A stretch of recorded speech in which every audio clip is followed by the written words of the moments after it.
Assalomu alaykum. Men Navoiy viloyat Xatirchi tumanidan kelganman. Hop, sog'lig'im bo'lmaganligi uchun, sog'lig'im nima tufayli? Yurak, qon tomir kasalliklari deymizmi? Xullas kalom davlina bilan kelganman. Hop, yana qo'shimcha ich qotish kasalligi mavjud edi. Bu hammasi qo'shilib, demak xullas kalom tabibni tanlab kelganman. Shaxsiyatni oldin ham kelganman. Men bu yigitni boshdan bosh tabib ekanligiga ishonch hosil qilganman va bugun yana qaytoshdan kelganimga bu 4 kun 5 kun bo'lyapti. Xo'p. Demak, dori-darmon olish, kasallikni haydash, tiklanish xullas kalom yaxshi davom etyapti. Sababi turli xil nimalar, ichimliklar beriladi bu yerda. Xo'p, xullas kalom kerakli bari dori-darmonlar o'tlar tufayli tashkil qilingan.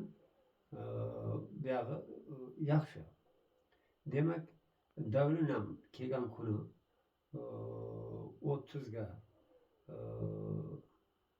90 edi. Hozir davlinam joyiga tushgan. 80 ga 120 holatda turibman. Ahvolim yomon emas, yaxshiman. Har kuni yurish qilinadi bu yerda. Bir kamida 1 kilometr yoki undan ozroq va ko'proq harakatlanamiz, yuramiz. Shu bilan harakatni davom ettiramiz. Bu yerda xo'p, iste'mol qilish, bari meva sharbatlari, turli xil damlamalar va hokazo. Non yeyish degan gap yo'q ekan.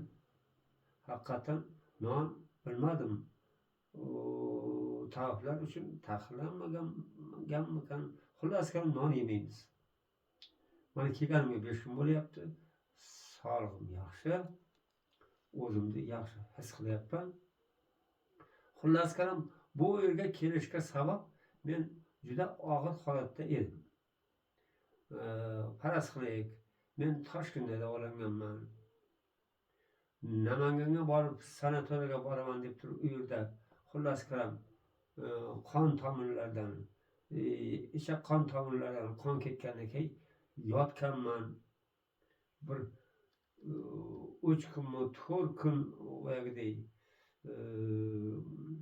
meditsinaning og'ir joyi bor, shu nuqtada yotganman. Namanganda davolanganman va ba'zi kelib Toshkentga kelgandan keyin yana qaytoshdan davolanganman. Demak, ukullar soni pashti 22 taga yetgan osma ukullar soni. Meni juda ham charchatib yuborgan. Shulardan voz kechaman deb men tabiblik bilan davolanish usulini tanlaganman. Hozir kelganman, ahvolim yaxshi. Xo'p, yana nima desam bo'ladi? Xo'p, demak, tibbiyot bo'yicha davolanish ham yaxshi, lekin tabiblik bo'yicha davolanish menimcha juda ham to'g'ri ishga o'xshayapti. Sababi men 2 marta sinovdan o'tkazdim. O'tgan yili kelib turib bir ishim juda zarur uchun bir davolanib ketganman. Tezroq ketganman. Bu kursda endi oxirgi kursgacha murojaatlar olish niyatdaman. Shu tilaklaringiz endi yurtdoshlarga. Yurtdoshlarga tilagim shundaki, hech qachon birinchidan kasal bo'lmang. Ikkinchidan, agar kasal bo'lsangiz, haqiqiy